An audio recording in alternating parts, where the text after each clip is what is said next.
Hello everyone, my name is Colleen and I am here today to bring you a couple new recipes that may help you. It's hard to believe, but here we are already in November. Today is Friday, I guess it's November the 3rd, and once the 1st of November hits and the snow has started to fall, that's when we start to gather as families and groups of friends to, play cards or share coffee or just enjoy each other's company. And that usually involves some sort of food. So today I'm going to share with you a couple of simple dips and how to serve them. And these dips are ones that you don't have to bake in the oven. You can just whip them all together, put them into the refrigerator.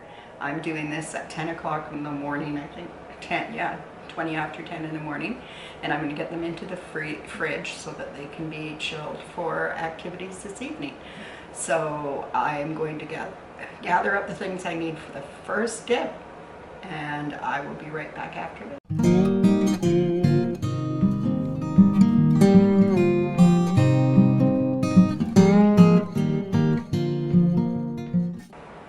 Okay, so I think I've got everything gathered up here. It's not a whole bunch of ingredients and it goes super fast. So I will get started. The first thing we're going to need today is a way to beat this up. Today we're making a feta dip, and you could use either a food processor, which is what I'm going to use, or you could use a blender, I think. I haven't tried it in the blender, just the food processor, but I think that you could do it in there. So into our blender, I'm just going to remove that out. I'm going to break in some feta cheese, and I've got about a block and a third, and this is a skinny block of feta cheese, so a more would be better, but this is what I have. This was left over and this was purposefully bought for this, so I'm just going to break it into the thing. It doesn't have to be pretty because we're going to whir it up, and just rinse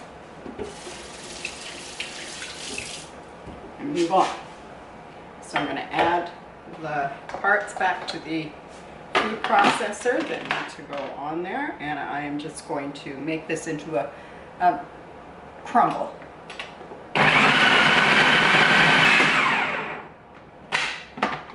Now I would say that probably took around 20 seconds, and yes, that's perfect in there. So I'm going to set this aside for a moment. And other things that we're going to put into the mix are a half a cup of sour cream, and I'm just measuring this roughly. And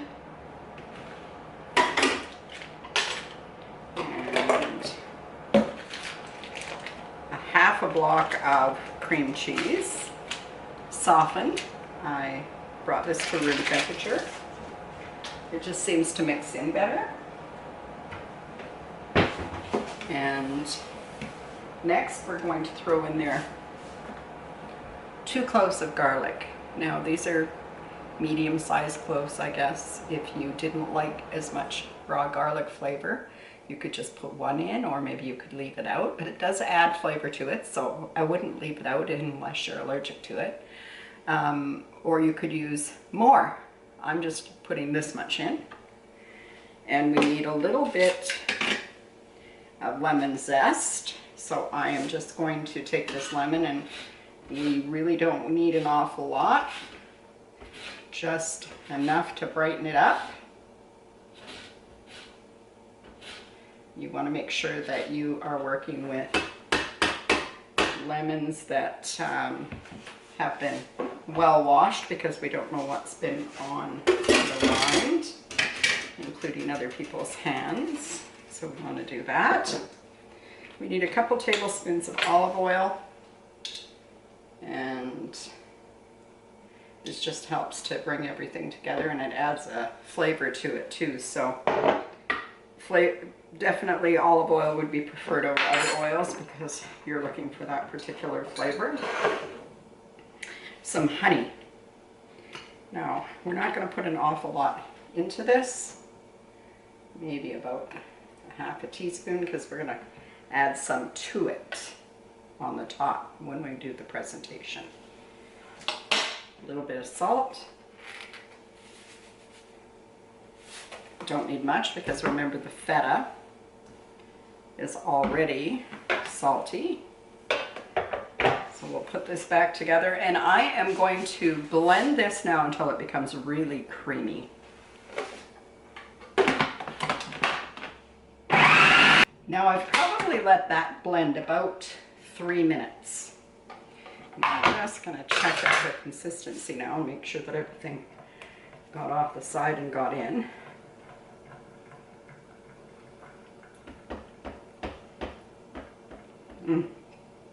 So good. So incredibly good.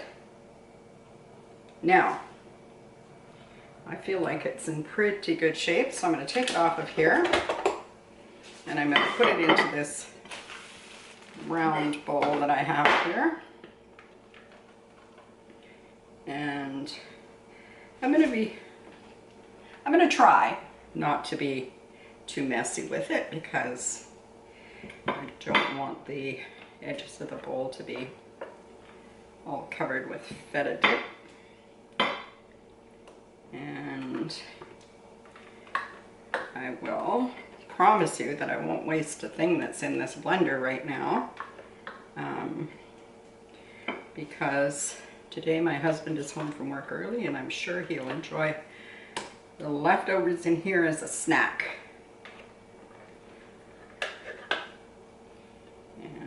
I don't want to fiddle around with it too much because I don't want to take up all your time. So I'm going to move that aside. Now, I hope that you can see what the consistency of this is like. It's very smooth. You want to start off with the feta really finely crumbled so that it blends smoother and nicer.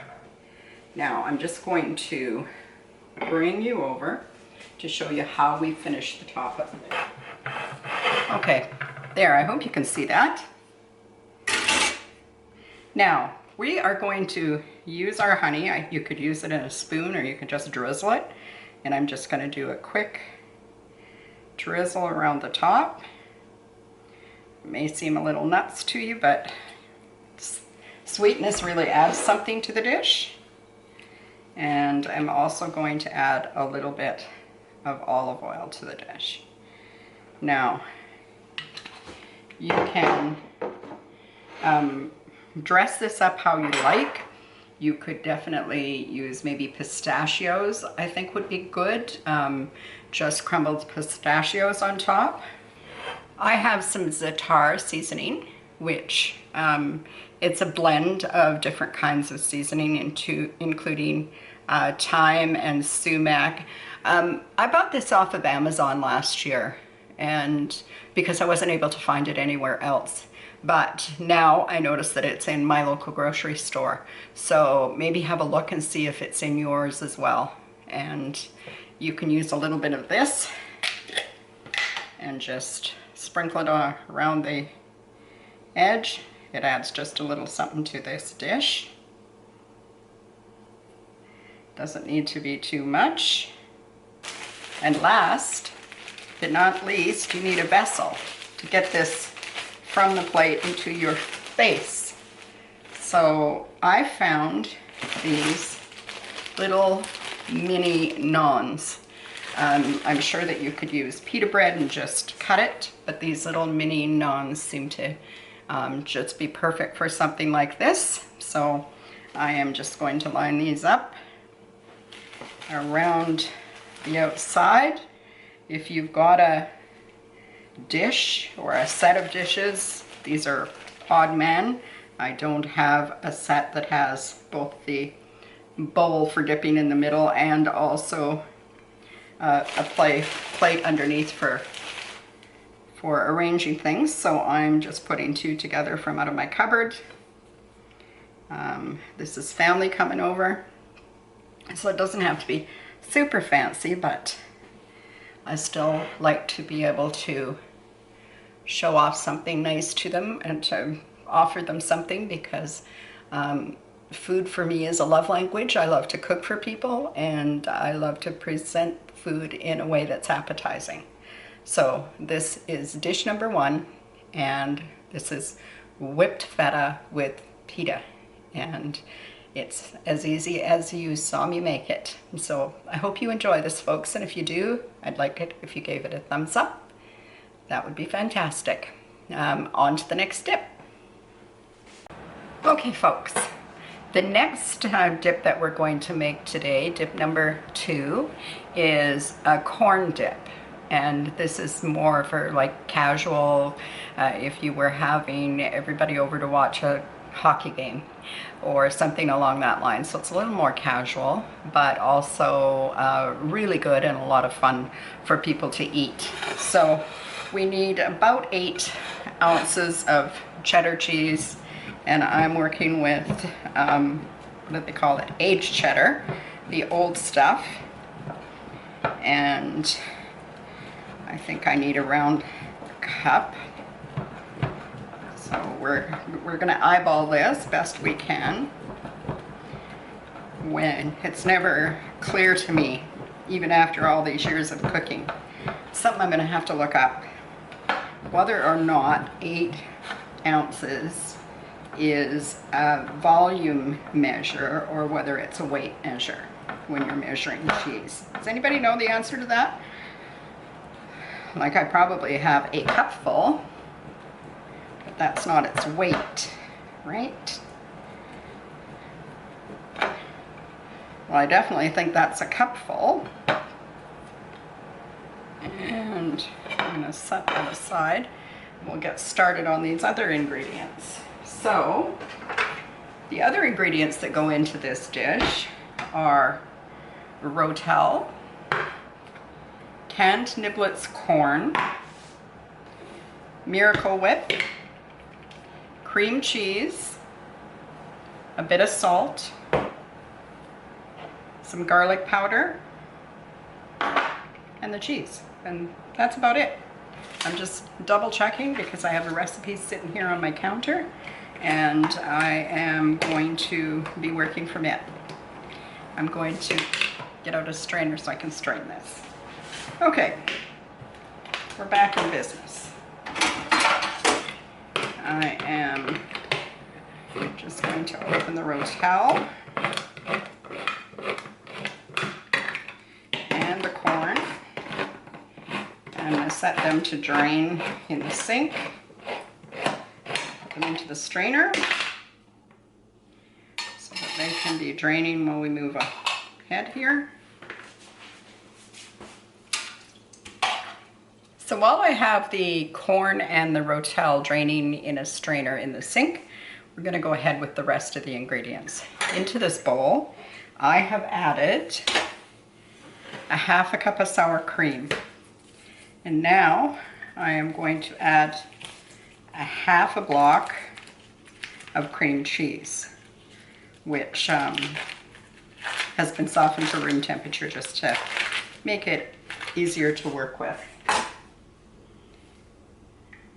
And you'll be able to see how nice and soft it is.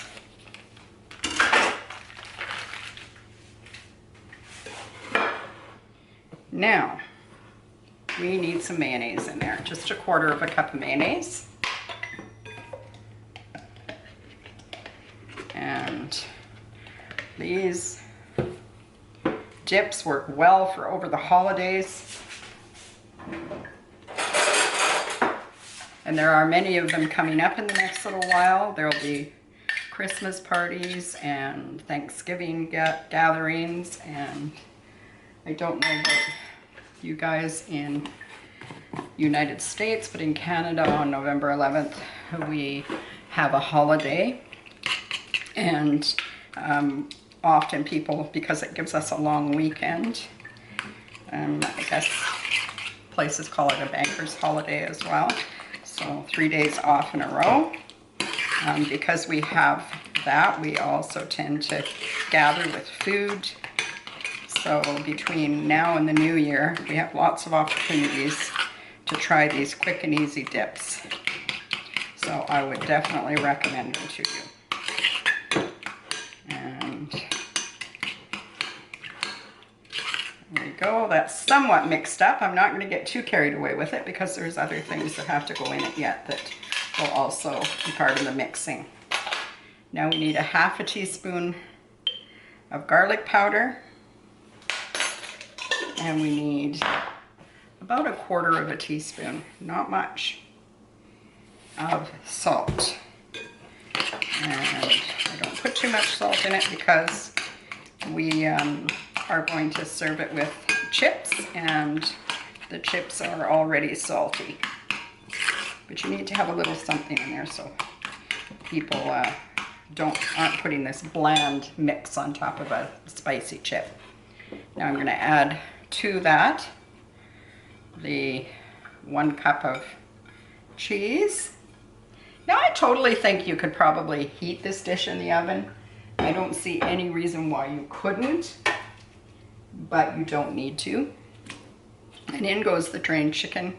No, sorry, the corn and the rotel.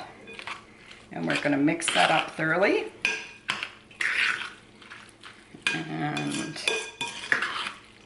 it smells so good. I got the mild rotel. If you'd like to spice it up a little more, you can by just adding a can of regular rotel. And also, if you wanted it to be more spicy still and you wanted to use jalapenos in it, you could do that. And just dice up a jalapeno and add it to it as well. Okay, we're mixed up pretty well. I feel like that didn't take all that long. I'm going to get a spoon and give it a try. Just check for seasonings. Oh, it's perfect. It's perfect. So I'm going to plate it up for you so you can see how I'm serving it today. And voila, 2 dips for a crowd, and it didn't take me any time at all, and you could do it in the same amount of time. So try these out. Okay, so I am just, here I am with a, it's a breakfast bowl, and I am going to fill this up. Be very generous with it because it makes quite a lot. So you could definitely put some of this away for another evening in the week. And you could add some cilantro to this, which would, in my opinion, bring it over the top. But I want my husband to eat it, and he doesn't eat cilantro. So definitely, if you enjoy cilantro, add it to this dish. It would be delicious.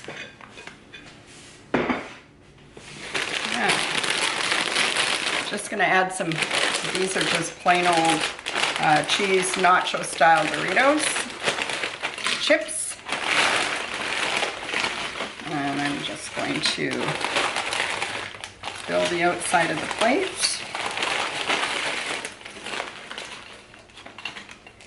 And there we go.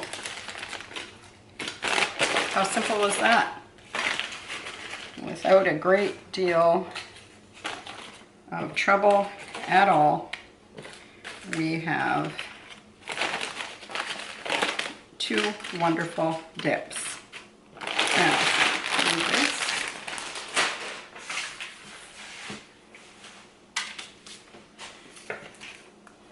And there you go. This is a corn dip. And we're serving it today with just some cheese nacho style chips that are a little sturdier and they can stand the scoop. You could also just put a spoon inside the bowl to help people with their scoop. Something that I like to do when I'm serving nachos or chips like this, where people need to use them to get the food to their mouth, is I try to go through and make sure that I don't have any little bits in there, that all the chips are full, like full size, because it's hard to dip when you've got a quarter of a chip. You end up with it all over your fingers. So folks, I hope you've enjoyed these 2 dips for the holidays, and if you have, please comment below. Tell me if you've made these dips before, or if you didn't, that you would like to try to. I hope that if you're new, you'll subscribe to the channel, and I would look forward to seeing you here. So please take care, everybody. The snow is on the ground here. It's really slippery today. And we're thinking about all our friends and places that got more snow than we did. And we hope that they're well and safe, and we hope that you are too. And we'll see you again soon on the next one. Take care, everybody. Bye-bye.